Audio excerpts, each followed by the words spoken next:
Ladies and gentlemen, welcome on in to the PSP Podcast, featuring your friendly host, Perc 173, where PSP stands for Perc Spreads Positivity, where we educate. The 3 E's, right? You can educate, you can entertain, or you can be empathetic. Have you encountered any gender-related obstacles or biases while building your career in content creation? I would say the cyber stalking. By bringing in the best of the best. But hanging out on stream and like experiencing things in the moment with people, it was so fun. And I started it one day, I never stopped. There's a few streamers as well who are always open to sharing all the cool things that they've discovered on their stream. Post everywhere, post often, and do it your own way. And have fun. And have fun and be yourself. Fun. Have fun, honestly. Like that, I love that so much because it's so true. Like, if you like the content you're making, like if you're watching it and you like it, you're not the only person. From fitness to establish a new habit or a routine, what is your message to them? Start with less than you think you need. Too fitting. Would love to get some tips and tricks of the trade on like how you kind of do things in the cosplay field. Yeah, I'd love to go into that, especially because like I've done a little bit of everything, right? So I've made some costumes, I've bought some costumes, I have my friends' old costumes, I've commissioned costumes, I like craft all kinds of things, but also I wear things. Like there's a whole smorgasbord of I do a little bit of everything when it comes to cosplay. To VTubing and animation, this is something that I may want to get into. How should they start? Ooh, I think everyone should start on YouTube.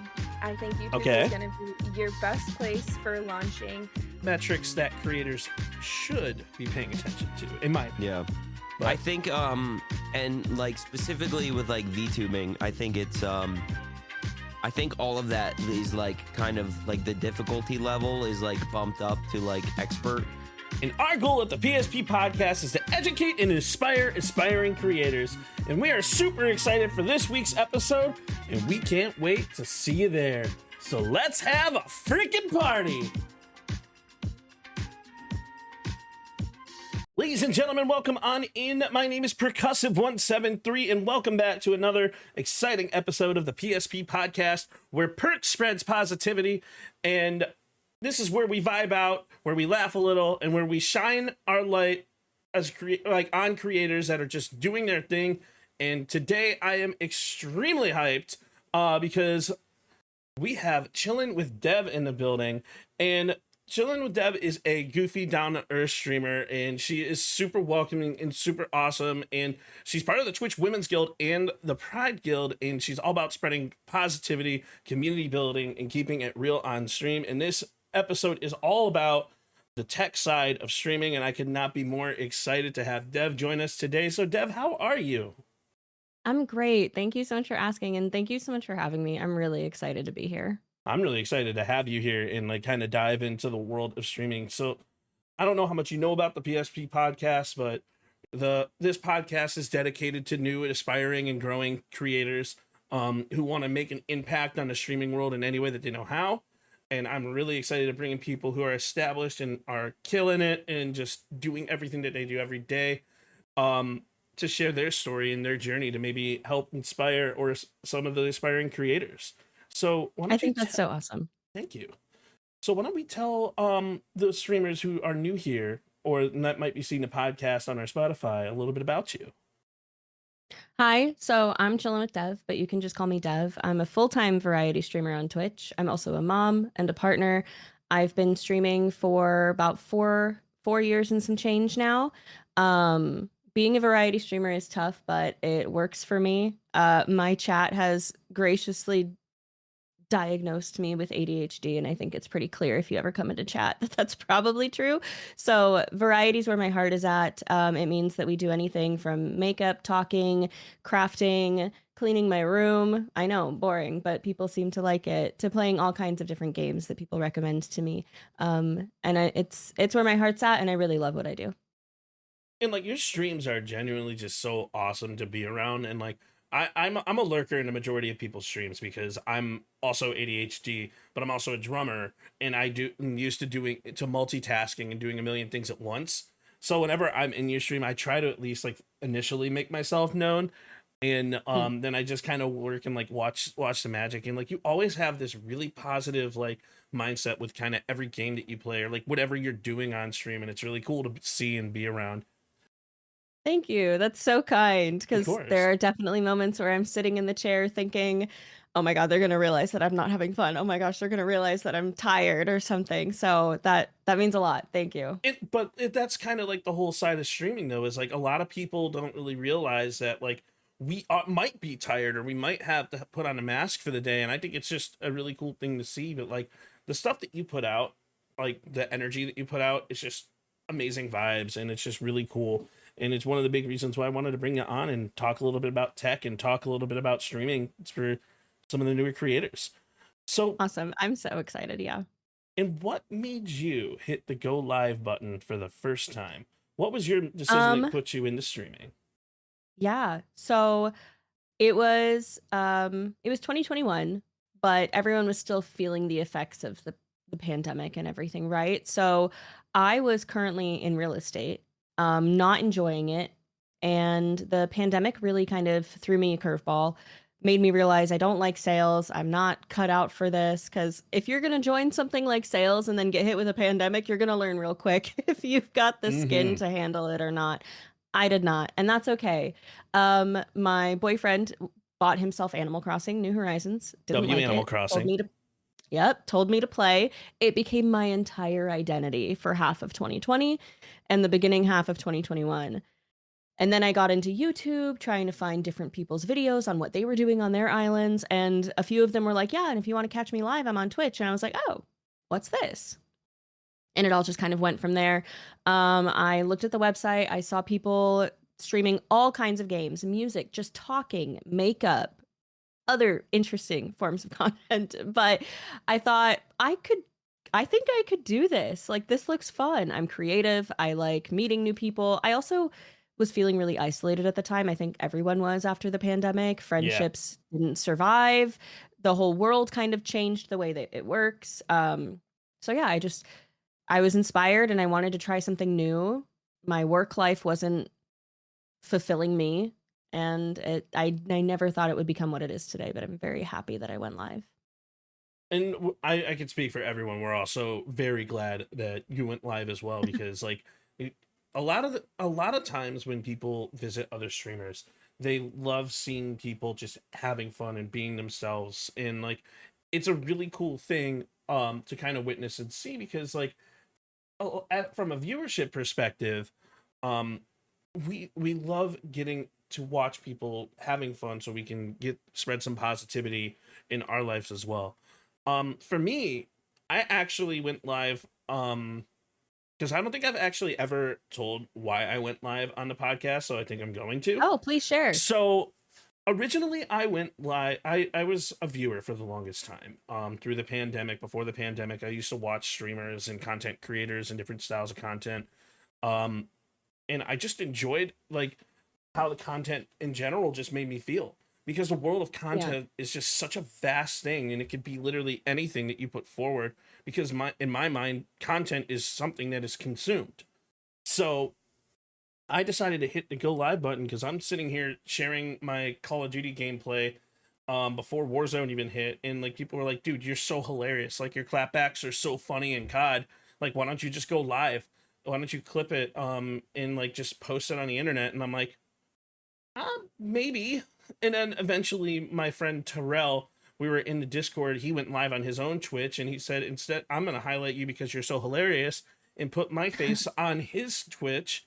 And then ever since then, like we did that like 2 or 3 times. I decided to make Percussive 173, and my goal is just have fun, be myself, spread positivity. And I've never imagined thinking I'd be talking to super established like Twitch and Kick creators in the manner of which I am, and the transition from COD into podcasting is a whole different thing. I never thought I would be here.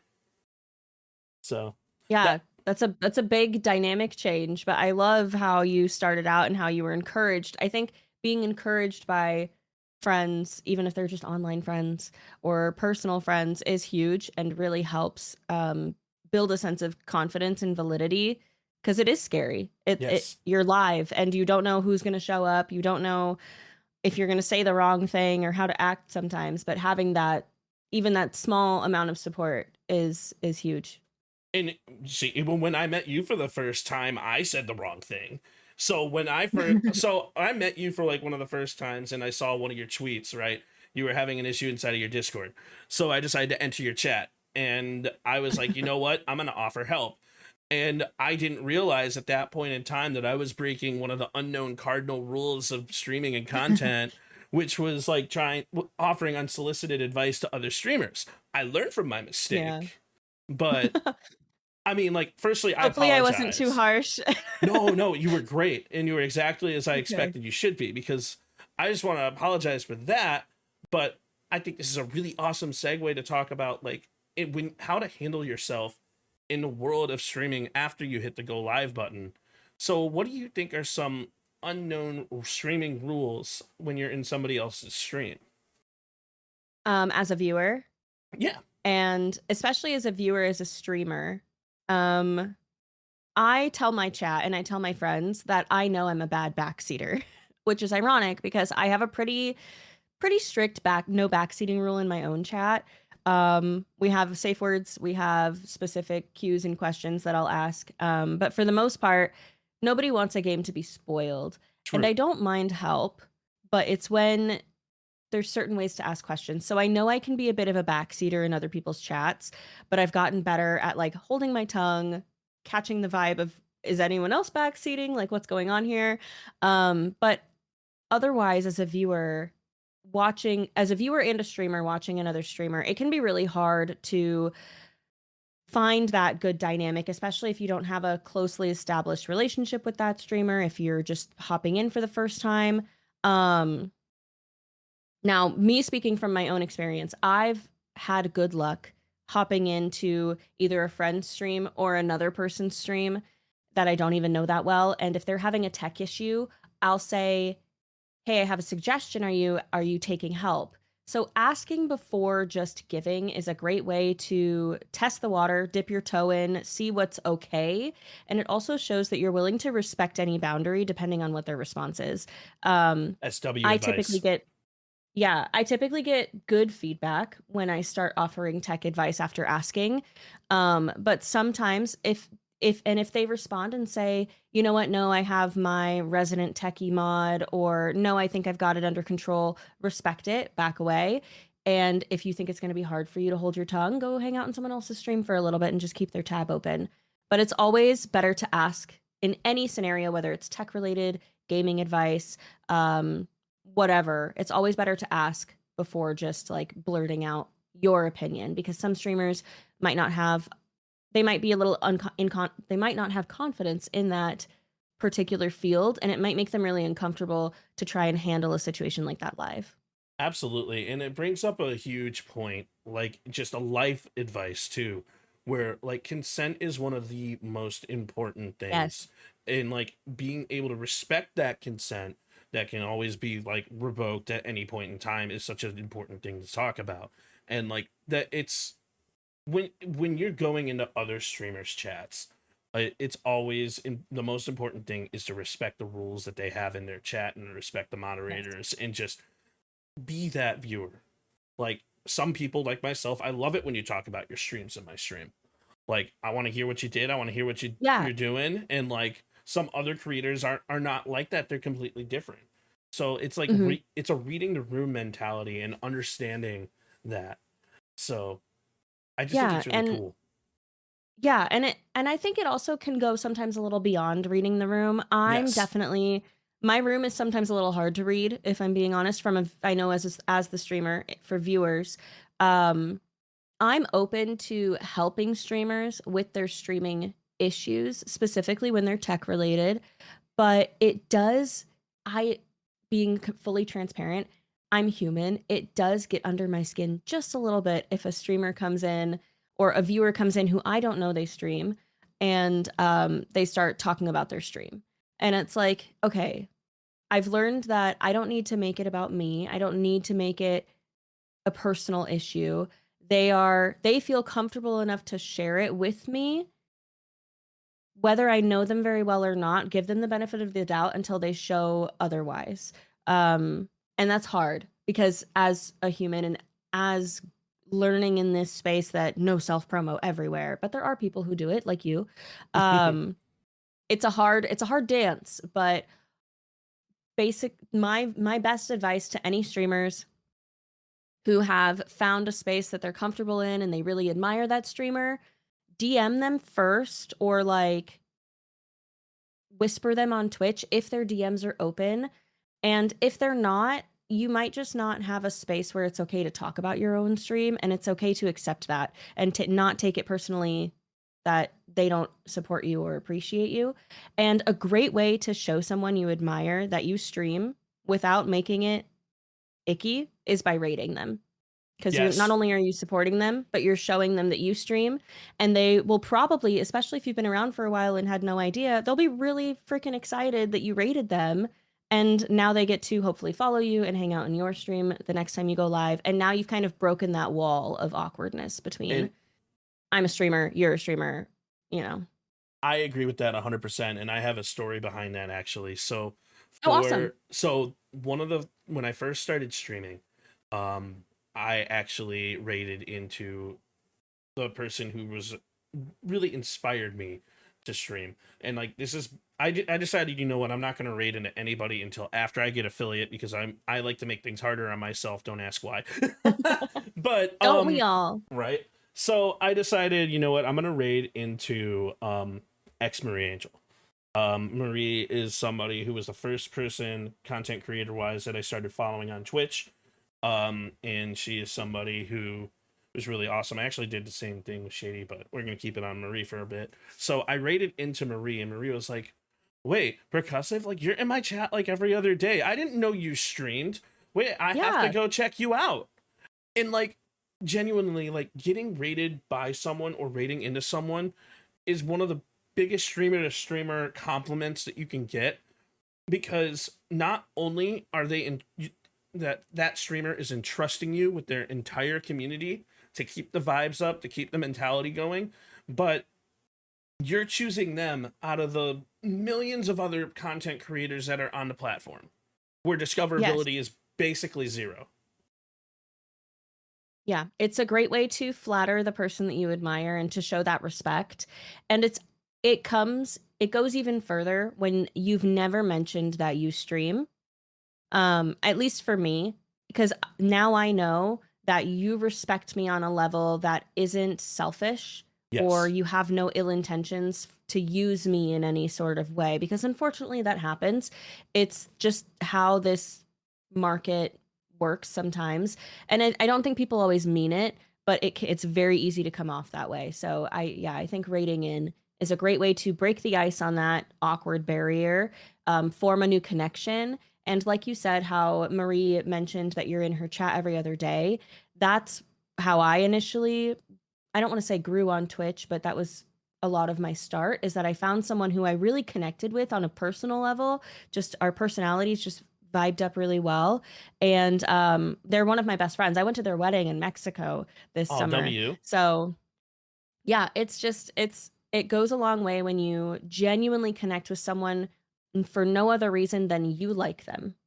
And if you, at the end of the day, get to share with them that you're also a streamer, and maybe gain is not the best word to use, but you gain that connection, and maybe even get opportunities from that in the future for perfectly positive intentions, there's nothing negative in there, then that's, I think, a big win at the end of the day, and the best way to go about it. I couldn't agree more. And like, there's a big difference between like the clout chasing aspect that a lot of us are like kind of concerned about, in being genuine with the stuff that you do.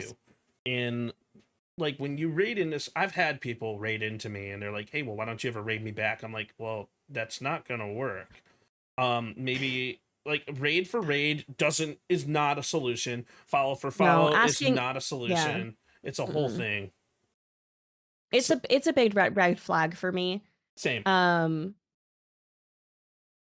Same. How do I word this? I don't want to call it generosity, but like acts of kindness, yes, how do I say this? Life is a balancing scale, and when you give kindness into the world, you can hope to receive kindness back, but you can never expect it.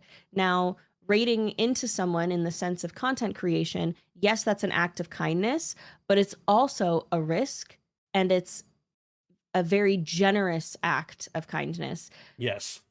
That streamer, although they love you as their viewer and they enjoy having you in their chat as their viewer, if they go check out your stream and it doesn't quite align with the vibe or the quality or just the home that they've created in their space, they might not raid you. And that's not personal. That's a business and a brand choice at the end of the day.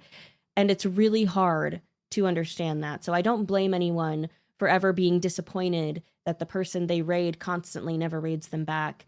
If anything, it's a great chance to kind of take an introspective look at your own content, see what you can do to maybe amplify, align better, ask them for advice without making it about the fact that they haven't rated you.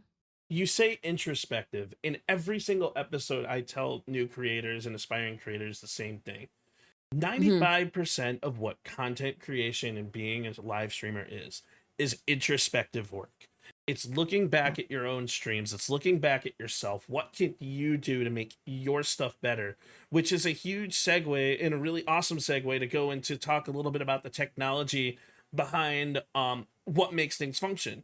Because what the viewers may or may not know is we are our own audio engineers, we're our own visual engineers, we are our own mechanical engineers. We put every event little planner, piece, graphic event designer, planner, marketing personnel. Like we wear many hats, kind of like the hats that I have back there. But we wear many different hats as a content creator. There's a lot behind making a podcast or a live stream or anything, just even be able to be functional and tolerable in a good way. So we want to make sure that we give the best foot forward.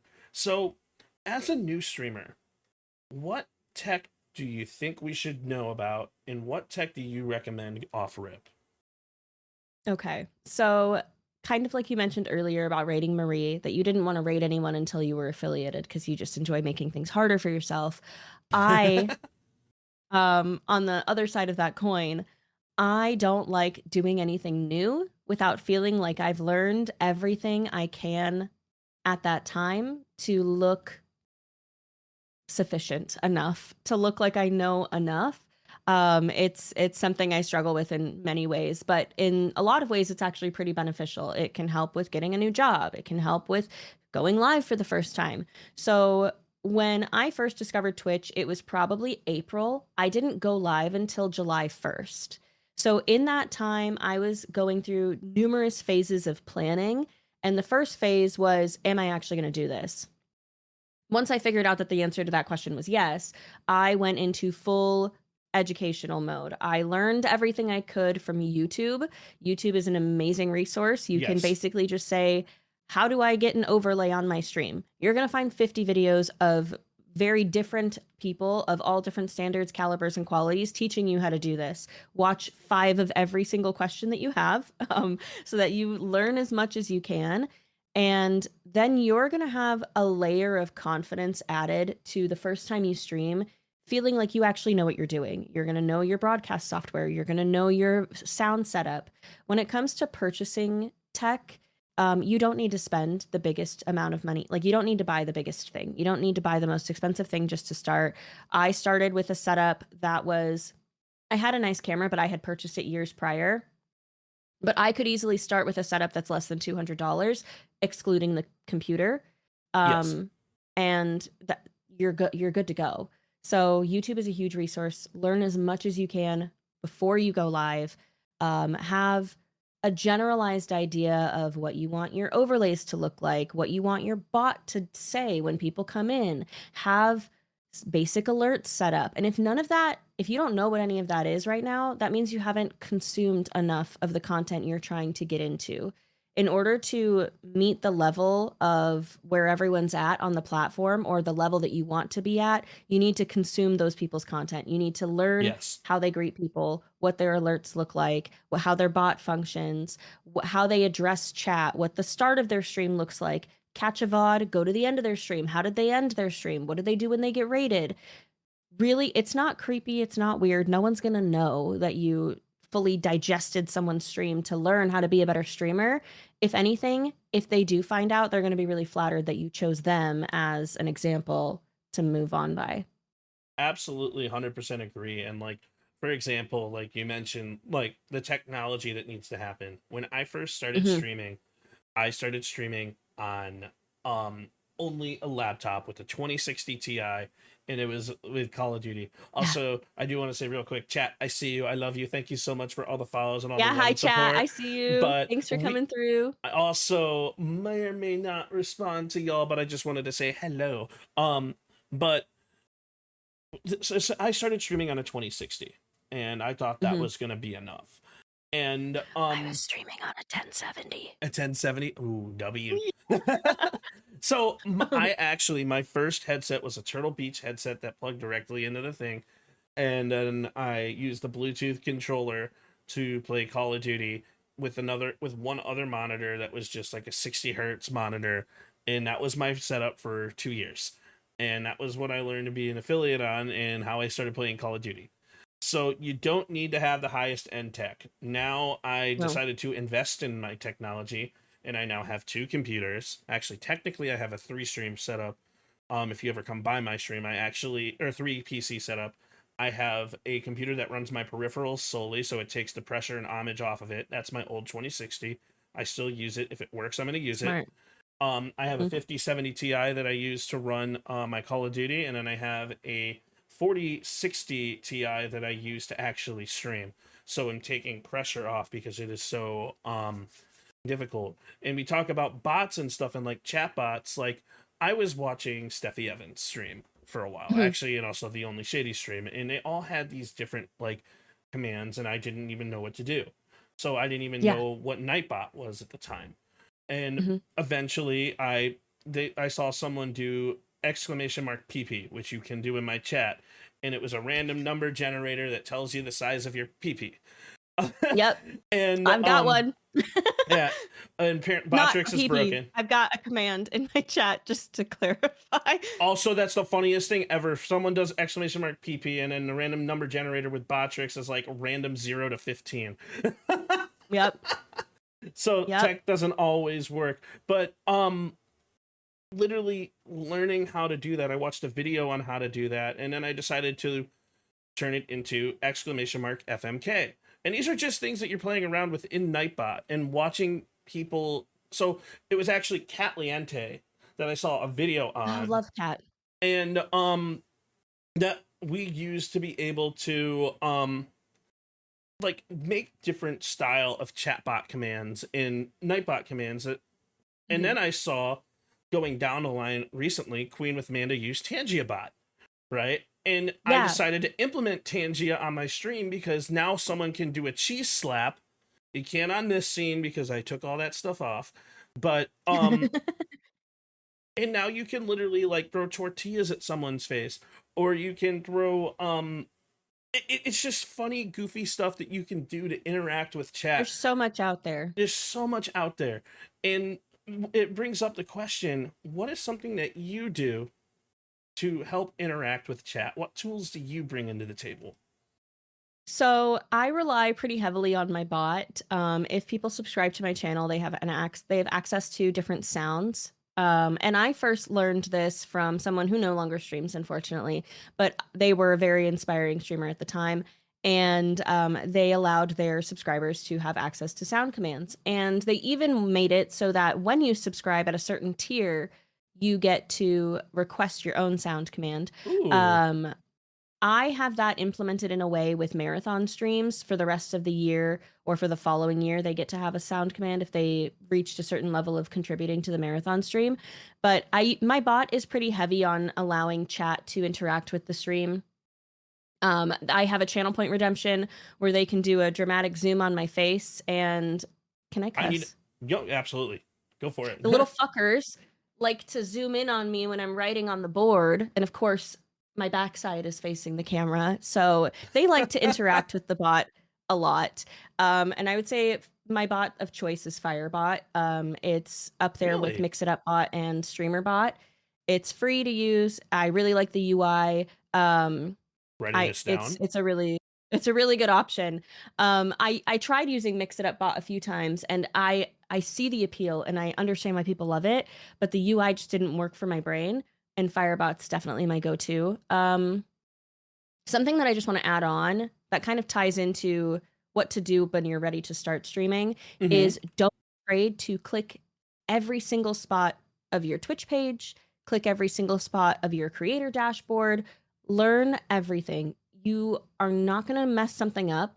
Chances are, if it's something you're not going to want to click, it's in red text or you'll get a pop-up saying, "Are you sure?" Don't be afraid to click everything, read everything, learn what you have. There's an entire menu of extensions that allow you to find different bots and tools. You can have your Instagram feed get posted in your about page on your Twitch. You can have a widget that shows when your next stream is going to come up aside from the Twitch schedule. So there's a lot of tools in the extension panel if you haven't checked it out before. And that's something that I'm still learning. And we talk about being around the industry for as long as we have. It's a never-ending learning cycle, and don't think you're ever going to just pop in and know everything at once, because you're never going to. And you also have to keep in that mentality is not only within Twitch. I'm multi-stream. I'm streaming on multiple different platforms. So now not only do I have to know Twitch, I got to understand Kick, and I got to understand YouTube's dashboard. I got to understand the things that are going to create a similar experience on Twitch as they are on Kick. Now with Mix It Up Bot, which I love, I'm a big fan of Mix It Up Bot. And it's not going to work on this scene, but if you type lizard in chat when my Mix It Up is on, it's going to have a little sound blurb of lizard, and you're going to see the lizard press the button. Same thing with ooh woo, because my tagline, and I've never changed ever since I started streaming, is click here for an ooh woo. So then people say I want my ooh woo, and then the ooh woo pops up on the screen. Awesome.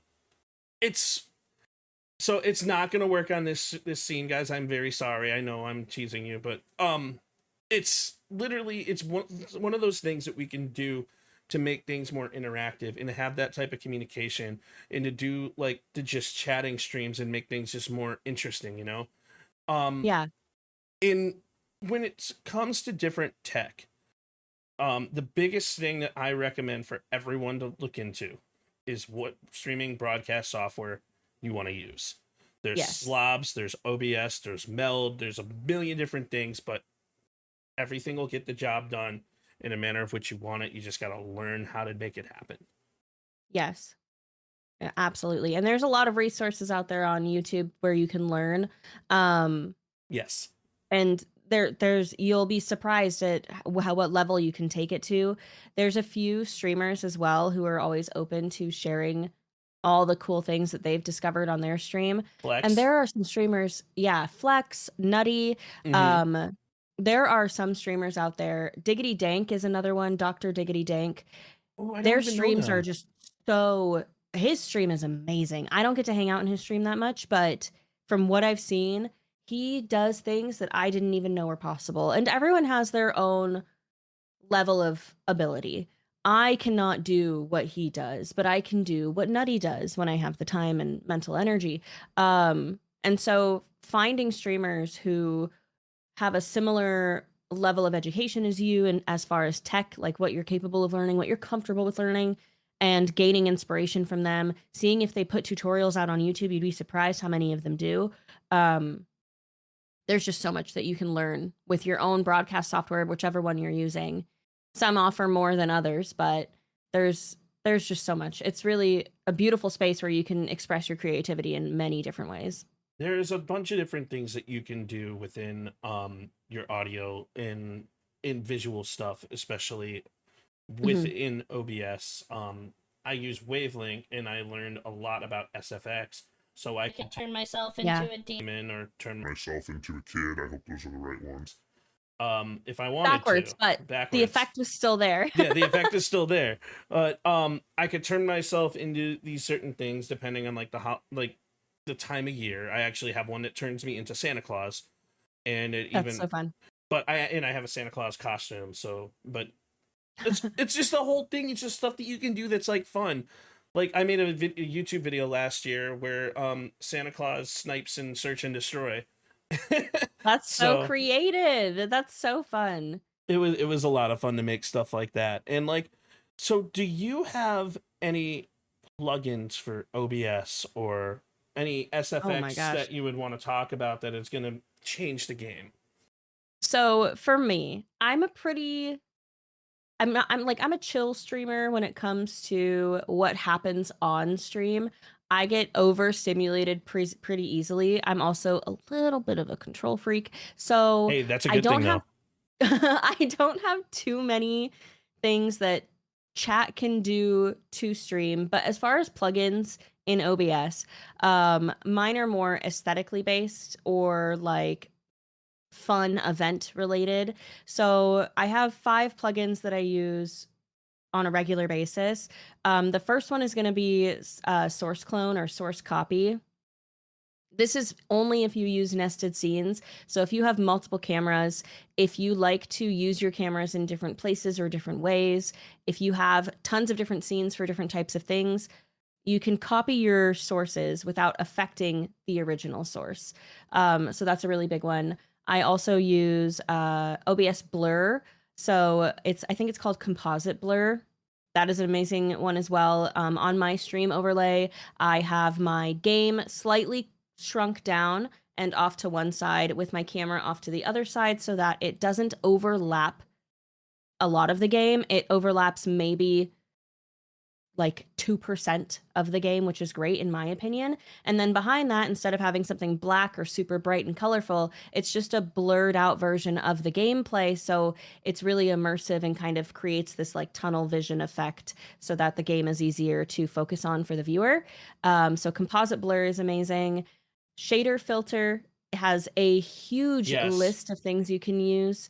You can have like a pulsing effect. You can have a rainbow effect. You can create a spotlight. You can create fire so it looks like you're in hell. Like there's so many things you can do with shader filter. And I think that's 1, 2, 3. There's a few others that I use, but those are the 3 that I definitely use for every single stream. I also love using things like source clone now. However, I found a web version. We're using it currently. I use video for that. I will create a solo session for myself that no one has an invite link to, and you can just copy different browser sources and then just name them something different. So you can take things and you can change things. That's so smart. Yeah, so like I can literally have the How is that on your RAM and CPU usage, having those browser sources? So I mentioned before I have a 3 PC setup. So I actually run VDO on my 3rd PC. The peripheral one? Yeah, the peripheral one. Okay. Today is a little different. I'm actually running a control room on my main PC so I can actually see you in front of me. But typically I'll run VDO on my 3rd PC that sits right to the left here. Right here. But it's something that I can use to change specific scenes or do specific changes, and like it's really cool and it's really fun. And like there's so many different styles of technology that you can implement into things. And one of the ones that I love to use is distro AV and or NDI. In order for me to even hear you, Dev, because I have my because of the way Call of Duty is, I have to have my headset in my gaming PC. But Discord, I'm in the call on my streaming PC with my mic that is direct feed into my streaming PC OBS. So, but when we get into a multi-stream setup, this is going to get really confusing, and I don't want to confuse all the new streamers. But I actually send... Yeah, this is advanced stuff, so... This is super advanced.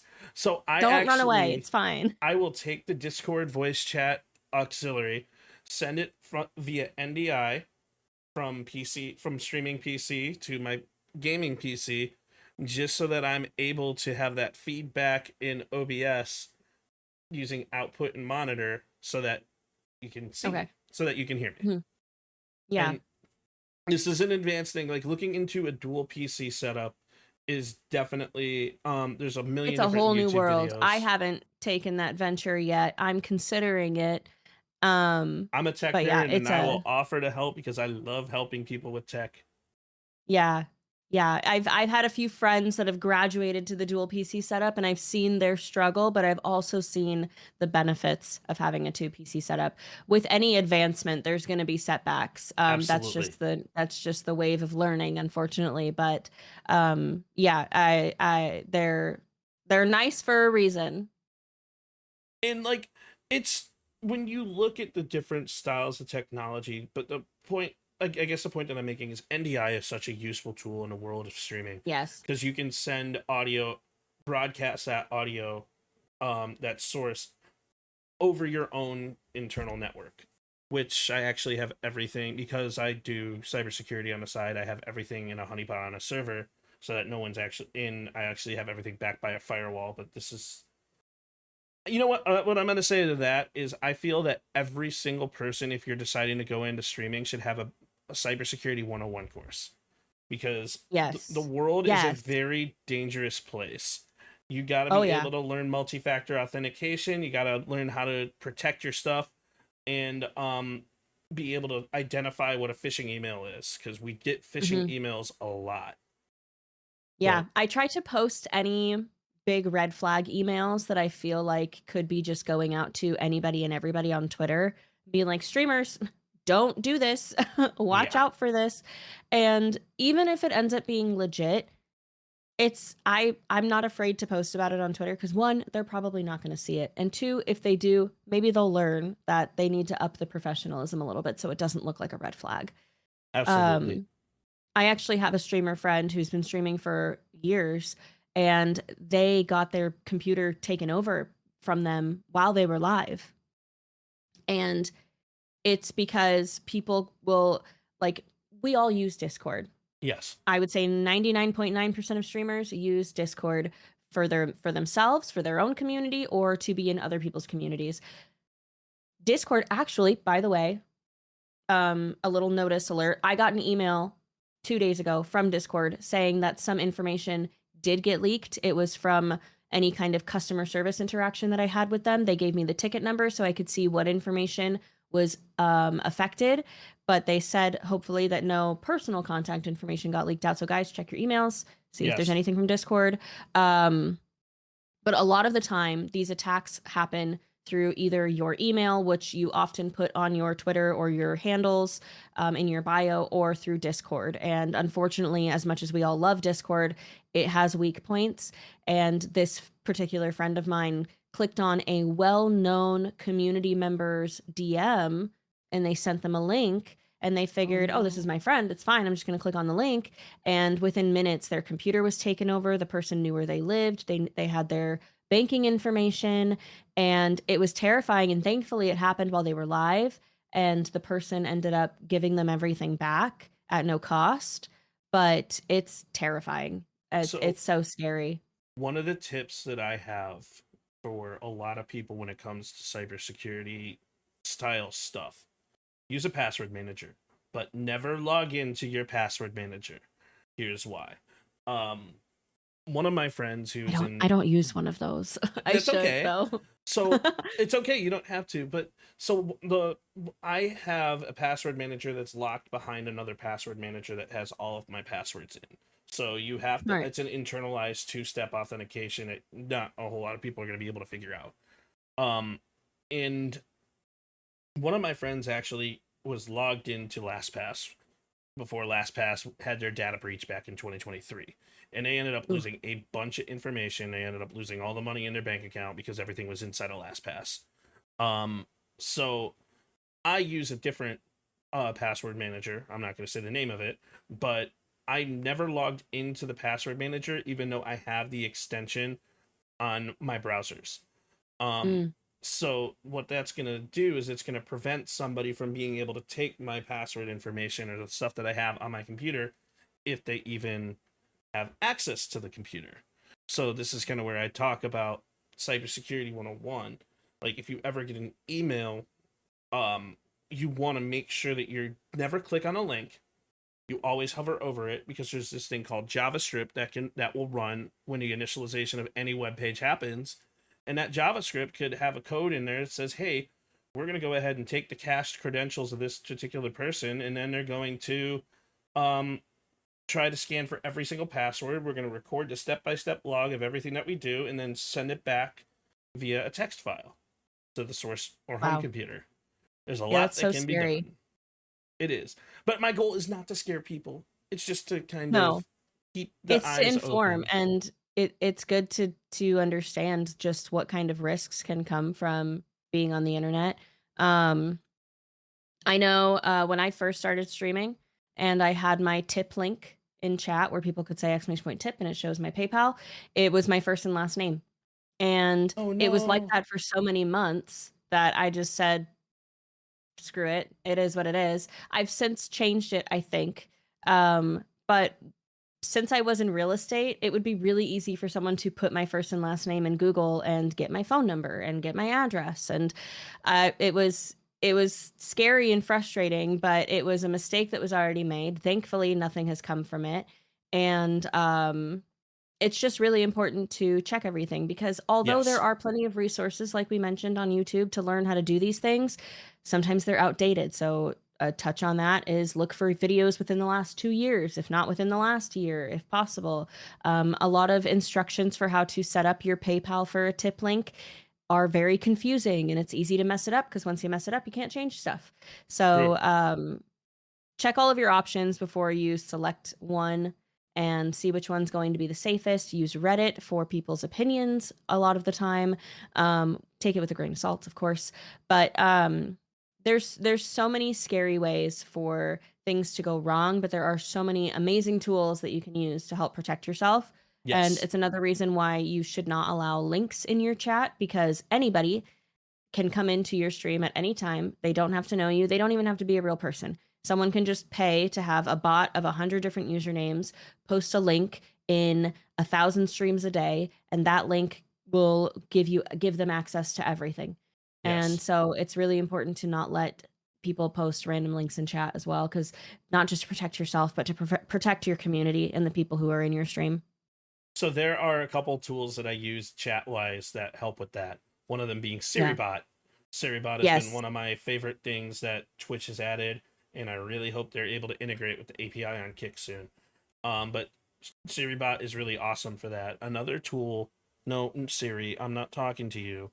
My phone lit up. Go away. But the other one is like Frosty tools. Not from a security perspective, but I love the ability for Frosty tools to interact with chat. So if someone raids me, it automatically shouts them out. Streams. Dude, Frosty tools is epic. And plus they have this thing called VOD Hunter, which will literally automatically clip the stuff for you, and then it will tell you, it'll literally send you to the exact point in the VOD of where this happened. And if you have a recording that starts at the same time as stream like I do, that has the whole thing, it's just now I have super high quality recordings that I just clipped without, with nothing. Yes. So it's super awesome. Frosty Tools is really cool. I didn't know they had that clipping feature. I know of a few companies who have come up with this automatic clipping feature, but having it also be a bot in your chat that does more than just monitor the clips is really cool. And the Frosty Tools responses are so well crafted, and it's one of the really fun ways that you can integrate or AI into stream.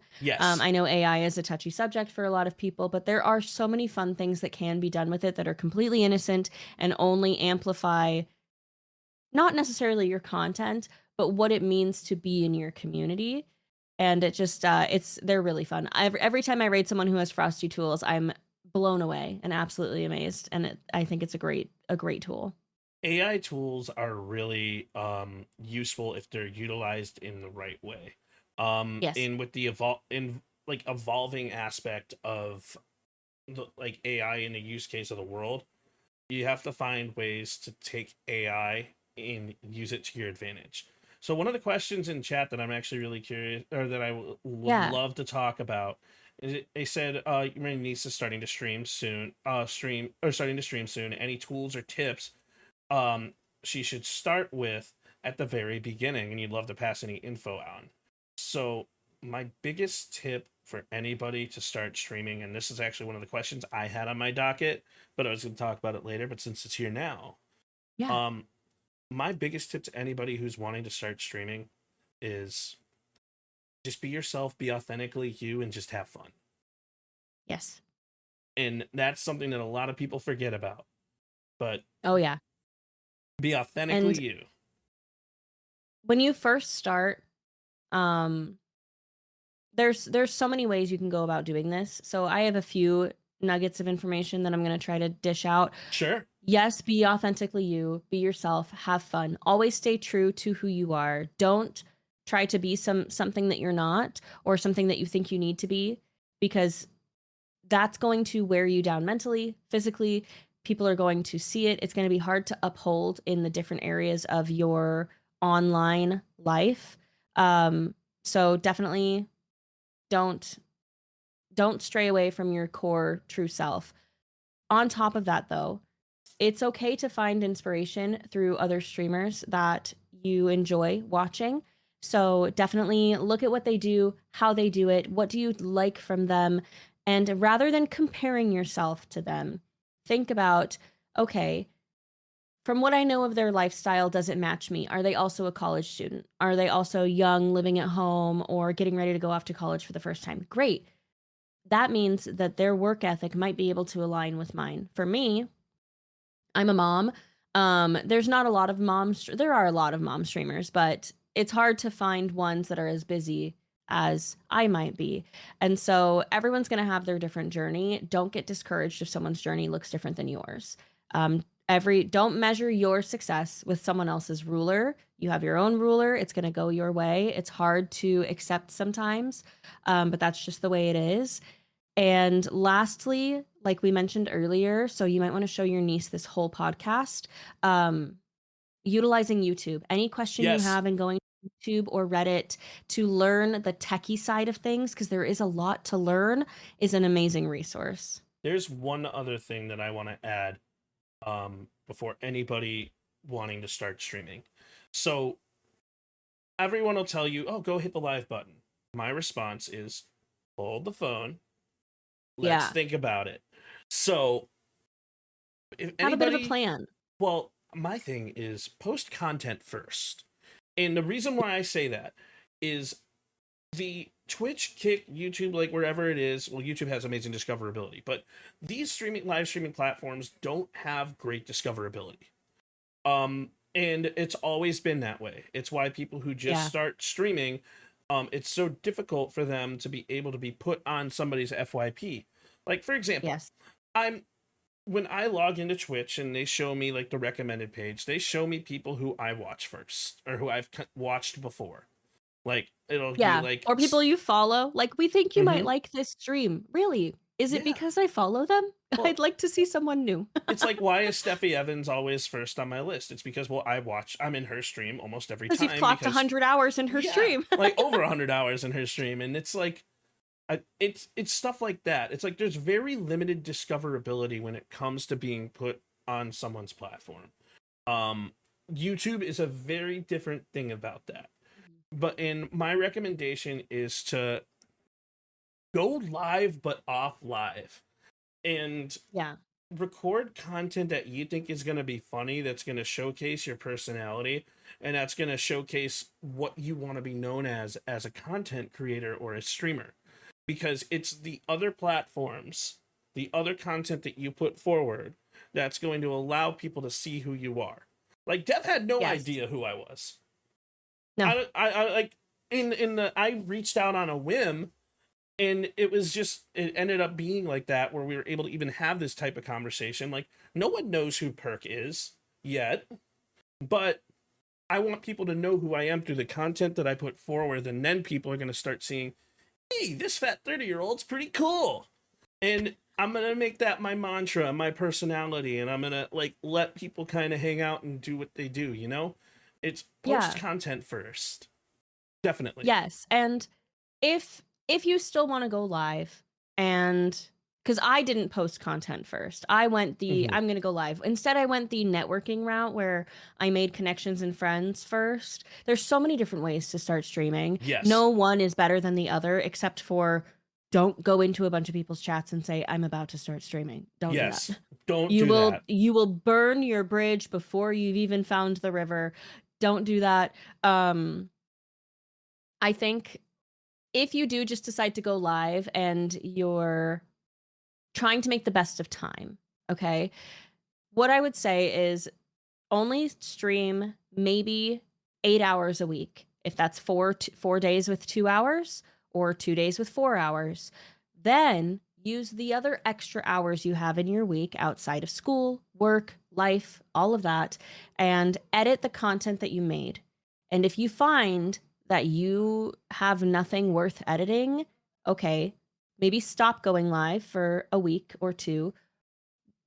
Digest and intake as many different streamers and content creators that you can, and learn how to be a better content creator. A hard thing to realize is that sometimes we either need to break out of our shell a bit, not change who you are, still stay true to yourself, but you have to learn how to be an entertainer. And it's not meant for everyone, but I do think everyone can learn how to do it if they're willing to. So when you're streaming, don't stream for 8 hours a day. You might see bigger streamers doing that. They've established themselves. They have the ability to stream for long hours, and they don't need to. They might have an editor that edits for them. When you start streaming, lessen the amount of time that you're live. Extend the amount of time that you spend editing and posting things on TikTok. And it doesn't have to be edited from your stream. It can be trending videos. If you like doing TikTok dances, do TikTok dances. If you like making funny skits to funny TikTok sounds, do funny skits to TikTok sounds. Whatever works for you, makes you happy, makes you comfortable, whether you get a view or not, you're going to be proud of what you made. That's going to keep you going. It's when you start doing things that, it's when you start doing things that you're only going to be happy if you get views. You're going to burn out. You're not going to want to do it. That's why I don't post on TikTok. You can go to my TikTok. The last time I posted, I don't even remember when, probably months ago. And it's just because one, it's been a matter of having the time. Two, I just don't know what I want to post on there right now. And that's okay. So I'm not going to just throw anything at the wall. I want to make sure that it's what I'm happy with. I feel like I'm rambling a bit here, but you're basically, okay. Either start posting content first, like Percussive said, or stream for 8 hours a week or less and edit from those moments and start posting them at least 3 a week to start if you can. It's a lot to think about, but it's a great way to get the ball rolling. If you're wanting to grow, if you're wanting to make income from this, it's a scary term. People don't want to talk about the money that they make streaming, but it's a real thing. And I think it's a really good benefit. I want to talk about the amount of money I make real quick. And this is really awesome. So I want to actually propose this question to you and to chat. Of course. How much money do you think that I make streaming? Oh my gosh, I feel so rude putting out a number. You can be rude. I don't know your analytics. I don't have any data. Like, I don't know your analytics. I don't have any data. No, you can be as rude as you want, because no matter what you say, it's not gonna be a diss. I promise. I want to say like 500 to 750 a month from all your different channels. I don't know. So the answer is 0. 0. Okay. So, however, I don't make a whole lot of money streaming. Technically, I'm still in debt from it, but that's not the point. My whole point is not making money. I'm having fun. I'm getting to communicate to people. I'm getting to talk to people.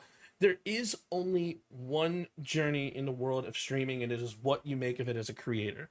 You really, before you ever hit the live button, you want to think of what your goal is. If your goal is to make money, all right, start posting content, get yourself monetized on every single platform, start making TikTok ads. There's a specific route that you need to take. Exactly. If your goal is to do the route that I'm trying to do, which is just to make a positive impact and like actually make genuine connections and talk to people, I'm in a different boat. I hate saying it like this because a lot of people will be like, oh yeah, he's just some cliche little douche. And I'm like, but it's not that. It's not about the amount of money that I make. It's not about the subs. It's not about that type of stuff. Like, sure, when Jess came on my podcast, someone gifted me 5 subs. I haven't had a 5 bomb gifted on me in since my birthday stream in July. So, but it's not about the money that comes forward for me. It's about the vibes. It's about the entertainment. It's about the communication. Yeah. It's about literally giving the people who join my podcast a genuine, wholesome experience. So that's my goal. Yes. And I had a fun little visual pop into my head. Mm-hmm. When you get ready to start streaming, you're driving in your car and you're pulling up to a parking lot. I live in Arizona. We have a lot of hiking. You pull up to the parking lot and you're ready to go on a hike, and there's a big mountain in front of you. It's vast, it's wide, it's tall, it's got small hills and big hills. There's a big peak in the middle. There's, let's say, 10 different trailheads that you can pick. Some are going to be easier than others. Some are going to be more challenging. Some are going to take a lot longer. Some are going to go up and down. And depending on what your goal is, which hill you want to be at the top of, whether that's making positive connections and making an impact regardless of income, becoming famous, being one of the top 5 streamers and making a shit ton of money, or paying my bills and having fun. If those are the 3 peaks that you can choose from, you're going to end up selecting a route at the beginning to try and get you there. Those routes are going to cross over. They're going to intertwine. You're going to come into forks. You're going to switch routes depending on how your journey's going so far. Just be open to taking positive feedback and constructive criticism. And like we said earlier, look in on your own work and be ready to change, and accept that you have no idea what you're doing when you start. You can't possibly have all the answers. There's going to be a time for growth and change. Absolutely. And another thing that you got to understand on that journey is to not block the path, another path, accidentally. Don't close any doors. Don't let the tree fall and stop you from going in a different direction because you want to keep the path open for you to be able to change routes and to do certain things. Because there might be a need for you to take the route of going to make a whole bunch of money, or maybe I blow up and then all of a sudden I'm like, oh cool, now I'm like queso size, which is I wanted to make a joke there, but I don't want to be rude. I love queso. I love queso. I'm a large individual. I was gonna make a large joke, but I feel like that'll get tagged in queso stream. But anyways, jokes aside, maybe I'll be queso size, and then like all of a sudden, like now I'm on a completely different level. There's different tiers that are undefined in streaming, and one of the most important things that I can tell anybody who is wanting to go into content is don't put yourself in a box. Don't let yourself be defined by a tier. Don't label yourself as a small streamer because you're already going to give yourself a defeatist mentality. Leave all doors open. Allow yourself the ability to grow and be happy if you do, but also be content with where you currently are at so you're not getting upset. The only analytics that I ever pay attention to, I never have my viewer count on. I will never know how many people are in chat. I only pay attention to the viewer analytics when the stream is over, because I want to know what I said to cause people to either leave or to cause people to join. Yes. So yeah, and I think that's a really good thing. I, for the longest time, did not have my viewer count on. I started streaming with my viewer count on, found out really quickly, and no, I don't like that. We're gonna turn it off. It forces me to get into a mental space that I don't enjoy, and it's not beneficial to me, and it doesn't make me a better streamer, so I turn it off. For a little bit, I started looking at my view count again, got that feeling again, turned it off. Now, I don't have my view count in my OBS monitor, because that's the one I look at the most. I do have my view count, though, in my bot, but I don't look at my bot anywhere near as much. So if I'm feeling like, okay, stream's going well, or stream feels a little slow, let's see how many people are here, just to kind of quiet my mind a little bit, give myself some reasoning or validation as to what I might be picking up on. And then I also look at my analytics, not after every single stream, but I try at least once a week to be like, okay, how did this day go? How did this day go? This game, these raids, this moment. And honestly, I wouldn't put any weight into watching your live view count, especially with recent changes that have been made to the way Twitch watches viewers and counts viewers. That's a whole other tangent, and I don't think we want to. I don't know if you want to uncover that on this. We can definitely uncover that if you want. There's a lot behind it, and a lot is unproven. So that's something to think Keyword. about. There's a lot that's unproven. When you read something on Twitter, that doesn't mean it is what it is. It means that we don't work in corporate Twitch. We're not in the corporate office. We don't know why or how things work, and whether they make sense is up to our discretion, but not our rule. So the live view count I have witnessed myself in streams that I mod for have been way off. I've also witnessed that someone can get rated by 100 people, and it sits at, especially on Twitch Mobile, it'll sit at 30 people for an hour until you back out and refresh. So a lot of it doesn't make sense. I wouldn't put any weight into it. Just watch the analytics after your stream is over, or better yet, the following day before or after you stream. So sometimes it does take a few hours for the analytics to fully sink in. I posted on Twitter a few weeks ago, kind of yelling at the void, saying, Twitch, how am I supposed to know if I'm growing if my 3 different pages of analytics, it was stream summary, overview, and I think my revenue page, and all 3 of them had a different viewer average by at least 5 to 10 people. And I was like, what the fuck? How am I supposed to know what to look at? So wait a couple hours to look at the numbers, let them sink in. And when you first start, none of it matters. Yes. None of it matters. You could get up to 30 average viewers within 8 months, and then something happens at work and you can't stream for a month, and now you're back down to 5. It happens. You don't have to worry about it when you first start, not until you've decided to make it a career, or depending on what peak you decided you want to climb to. It all depends. It doesn't always matter. It all depends on what you want from it. And you have to think about what your end goal is. To be completely honest and straightforward with everyone, my end goal is to literally be playing Call of Duty, and then to say something funny, and then to have chat interact with me. That's all I want from streaming, because it's going to make things more fun when I call somebody like some goofy thing in COD, right? Because everybody who plays Call of Duty is super angry. And my goal is to say something so stupid and so funny that it just makes them laugh, and it changes the entire vibe of it. I love that. And being able to say like, oh my God, I can't believe you said that. And then have chat be like, oh my God, that's hilarious. That's my goal. I just want to make somebody smile. And it doesn't necessarily matter if I have 1 person in my chat or 1 million people in my chat. I'm never going to look at the numbers. I'm never going to actually know. But analytics aside, data aside, we are all overthinkers as streamers. So don't let yourself fall into that realm. Just relax, go with the flow, have fun, because that's our main reason why we go live. So how important do you think visuals are? Like overlays, lighting, camera angles, like when you're first starting out? And what do you recommend for newer creators who are starting out with those? So that's a tough question, because I can take my personal opinion for what I hold myself to, and what I've seen to be true just based on general research and looking at Twitch as a whole.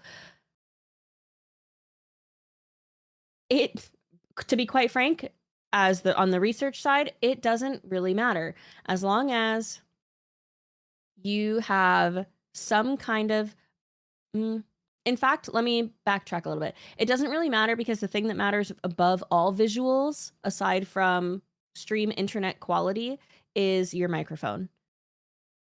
If you don't have a good microphone, it's going to be hard for people to listen to you. And if there's no room to look at and no person to look at, or VTuber, there's not going to be much of a reason for them to stay, because they're not going to watch a stream with no sound. So if your microphone is poor, address that and fix it immediately. Absolutely. When it comes to visuals though, I don't think it really matters. I think it's all preference. There are so many big streamers Asmongold, XQC, who have overexposed or underexposed cameras, meaning they're super bright and blown out and low quality, or they're super dark and you can barely see anything, and no background. Their room's a mess. Not trying to diss anybody. Sorry, I'm just being honest. Oh, my room is a disaster. and they have thousands, if not hundreds of thousands of people watching them at a time. And it just goes to show they chose a different peak of the mountain to climb. They chose, my content is going to be relatable, funny, and trending. It doesn't matter what I look like or what my room looks like. I like to create an entire space, an entire vibe. I want people to see my stream and be like, ooh, I wonder how cozy it would be to watch the cats play on the cat tower or sit in the chair. So my room is part of the content. It's like a set. That was my choice. Mm-hmm. And with that, I need to have good lighting. I need to have a good camera. I have a friend who has multiple camera angles and fog machines and strobe lights, all in a 300 square foot studio apartment in New York City. And his stream is amazing and I love it, but it's not anything I would want for myself.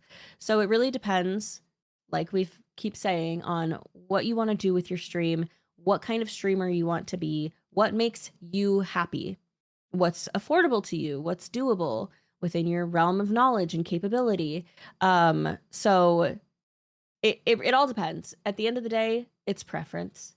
Goes I have back my to the preferences. overthinking statement, though, too. Yep. So the Yep. XQC, when for the longest time, he had a board on top of a cardboard box, and that was his desk. Yep. So a lot of people forget that, like, there's so many different setups and stuff that, like, you can do. Yeah. And, like, everything is okay. But ultimately, what matters is what's the vibe that you're putting forward, and are your viewers having as much fun as you? Yes. Are you proud of what you're putting out there? Because Exactly. if you're not proud of what you're putting out there, it's going to be picked up on. It's going to make your stream less interesting or fun to be around, to be completely honest. You can put on a mask and you can act like you're having the best time. And if you're in an XQC situation where you've got a cardboard box and a keyboard, you better be having a blast playing your game, and you don't care about, not in a bad way, but like the position that you're in doesn't bother you because you found a light in your tunnel to focus on and you've put all of your energy into that. For him, I don't know much of his story, but I'm guessing it was playing games and being really good at the games that he plays. I don't really know what XQC's content is. I just see his face pop up and I'm like, your stream is so simple. You have thousands of viewers. For the longest time, I thought your stream needed to be shiny and perfect and high quality, and your room needed to be amazing, and you had to have the best camera for people to want to be there. But none of that matters. None of it matters. None of it matters at all. And, like, it really, the best streamers that are going to be out there are the ones that are having the most fun. And I know we keep popping back to that statement. We keep popping back to that mentality, but it's just... It's true, though. It's true. It's like...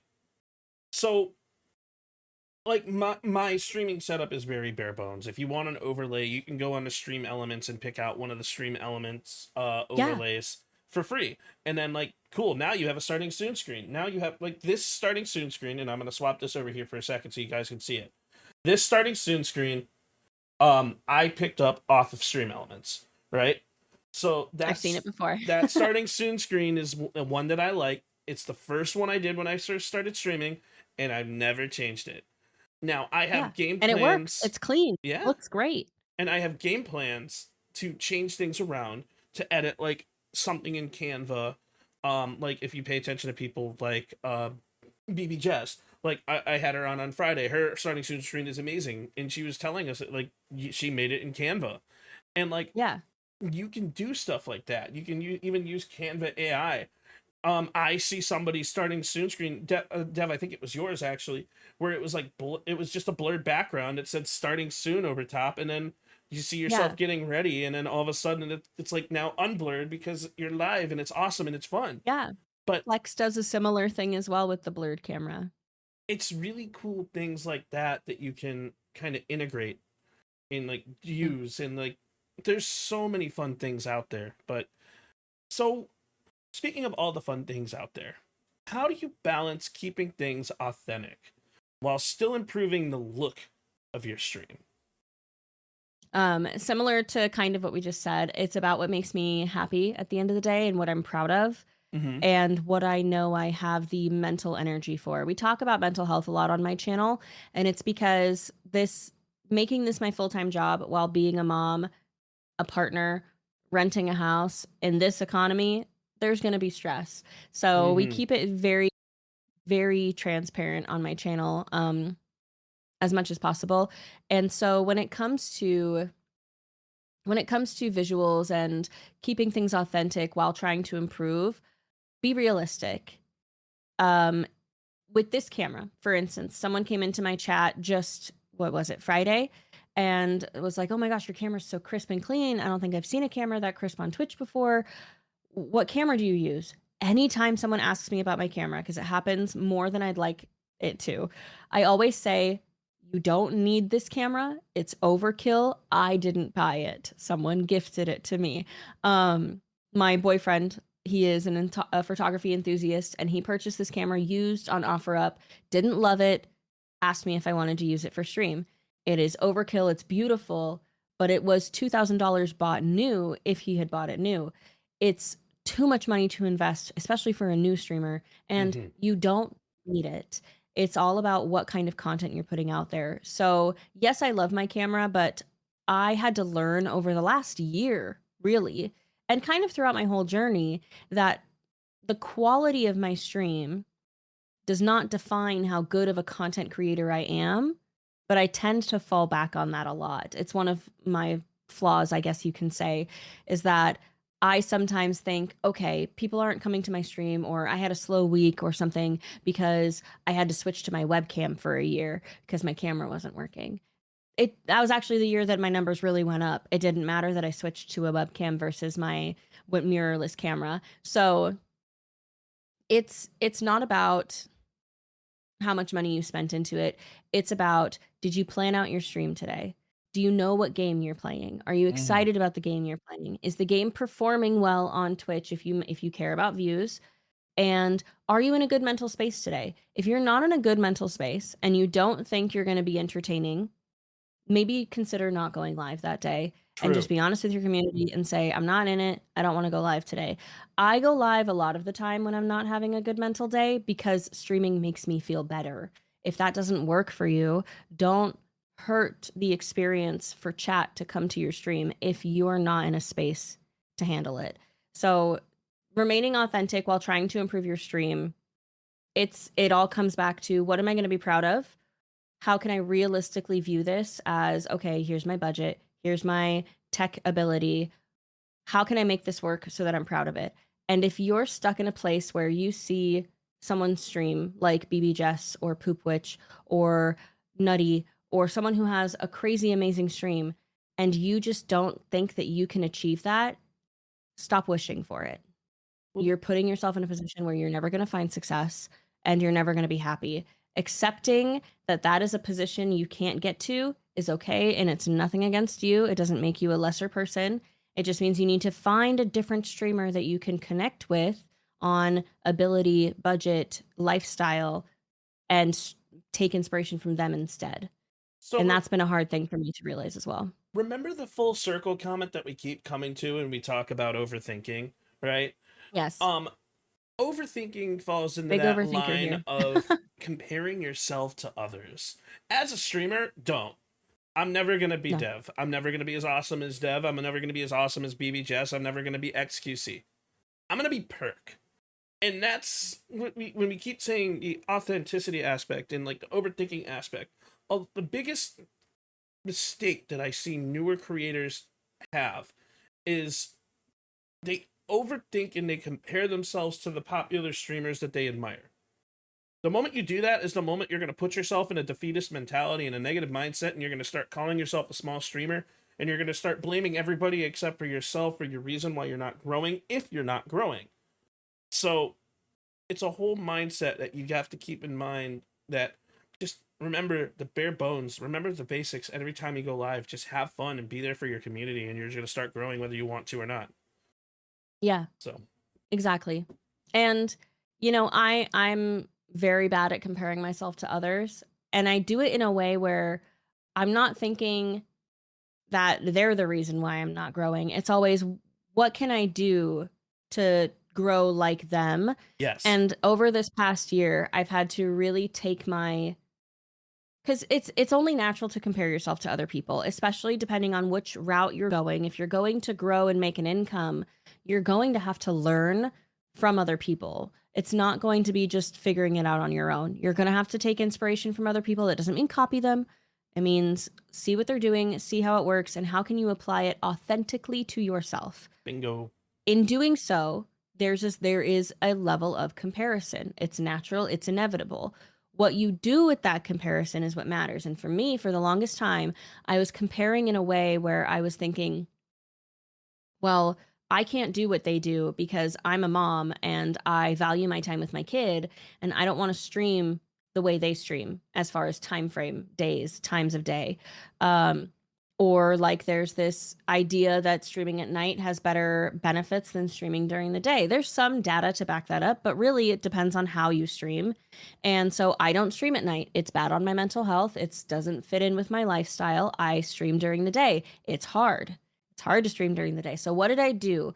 Well, instead of comparing myself to people who were doing things that I cannot do or choose not to do, instead of setting myself up to fail and comparing myself to things that I can't obtain, I found people who stream at similar times of day as me, stream similar games to me, have a similar lifestyle as me. And it's easier to compare yourself to something that's not setting you up for failure, because I can achieve that if I choose to. Yes. So it's okay to compare, but it's how you compare, essentially. I if could that's not the agree route you more. need to go. I couldn't agree more, because like you have to be able to give yourself some relevances of like self-positivity with everything that you do too, so that you keep yourself in a mindset where you're wanting to grow and you're wanting to do this. So one of the things that I love, that I want to talk about, especially since it's a tech stream, every single stream that everyone does is going to have tech issues. So At some point. So my question to you is, how do you handle tech issues? Because you guys may or may not see it. I'm sure Deb probably notices because I keep looking up and to the left, but I'm actually currently having tech issues, but I'm resolving them right away. So how do you handle tech issues when they occur? So because I'm an overthinker and I don't think I have the best poker face, because I wouldn't have known that you had tech issues, I tend to say, just a sec, guys, something's not working, or just a sec, why is that not working? And I think out loud, which allows me to start or potentially start a conversation of other techie people in chat asking questions about how I do things. And I'm very open about how my stream runs, how it works, what I use. But sometimes there's small little tech issues, or like, let's say I'm super picky on the way my stream looks. I remember earlier I said I'm a bit of a control freak. If I have like a piece of text on my screen and it's covering up this light, I know I need to move it over there. And I'll just do that silently to myself real quick. And sure, chat will see it, but I don't point it out. Other bigger tech issues, I am pretty open to accepting help when I ask for help. I am pretty comfortable with my setup. I know a lot about my setup and I'm pretty comfortable with fixing things on the go.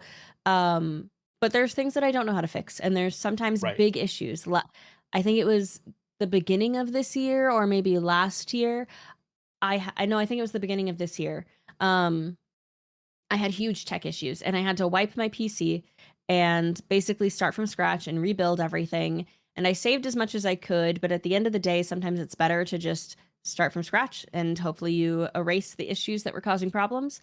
So when handling tech issues live on stream, I'm pretty open about it.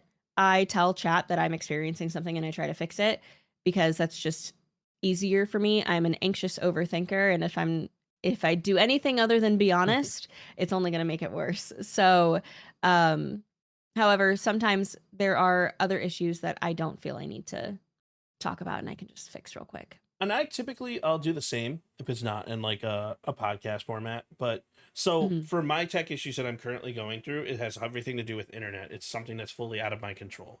So, but one of the things that I learned, and this actually kind of ties into things, when you're trying to diagnose a connection issue, there are certain computer-related commands that you're able to run, like a system file checker scan, SFC/scan now. You can run that, and it'll automatically scan your Windows files integrity server folder, and then it'll be able to automatically fix. And that's what I did to resolve the internet issues that I currently have. And yes, you can do that midstream, but there are certain things that you can do to kind of keep the show rolling. And as a creator, I kind of view my stream as like a show. And I want to try to put forth the most incredible show that I can. So, like, I'll be able to do certain things in the back end with or without people knowing it to try to resolve certain tech issues. But if there is something I don't know, I will 100% ask out. I will 100% reach out, because one time I was working in OBS and my OBS would never run. It was for 2 to 3 weeks straight, and I almost completely stopped streaming until I realized that one of the OBS updates actually deprecated the NVIDIA encoder and made you choose a new one. So I had to go into OBS, into settings, into stream and recording, and choose a different encoder. That was actually the new version of the NVENC encoder for the stream. And that saved everything. There's so many little things that can go wrong. But once you learn it, and once it causes a massive impact and you're able to fix it, you're never going to forget it. Yeah, exactly. And that's why, again, go to YouTube, ask questions on YouTube, see if you can figure it out. Go to Reddit, see if you can figure it out.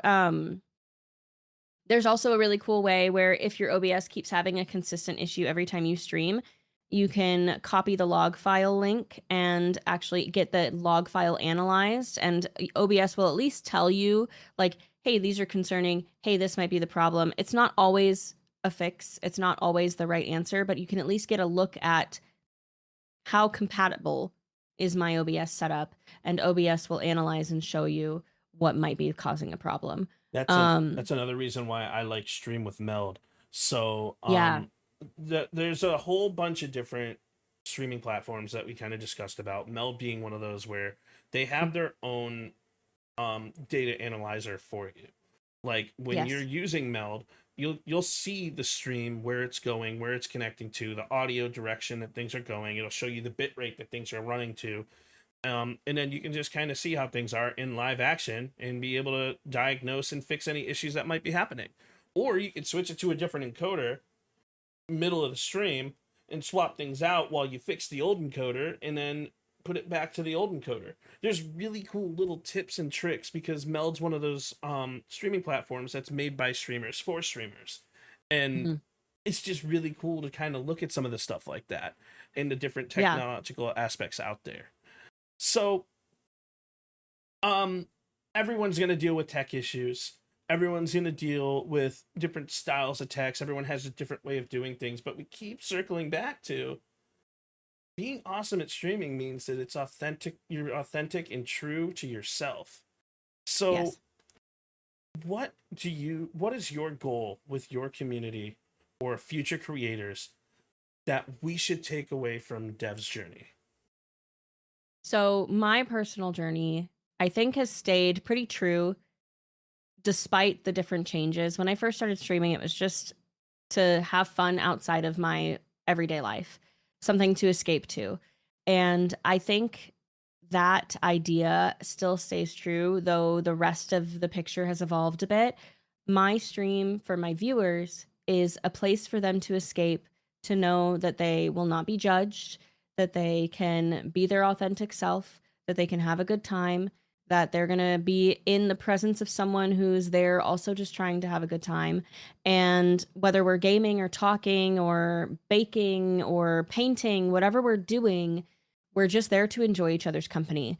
Of course, I still want to be a good creator, and I still like playing games, and I love doing things that I know my community will enjoy. But despite going from part-time as a hobby to full-time income and career, it still stays true to, this is a space that we've created around ourselves and who we are, to be who we are, with nothing but positivity and a good time. So that's for me what my journey has been about.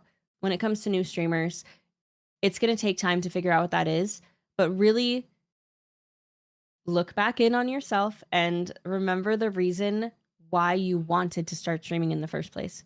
Yes. If the first thought that came to your head when you saw someone on stream was they have 5,000 people watching them, you're going to need to take a route that gets you there.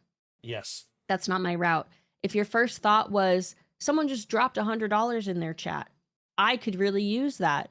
You're going to need to take a route that allows you to create connections. Now, you can't control with that idea. You can't control how much money people give you. That is pure generosity. Mm-hmm.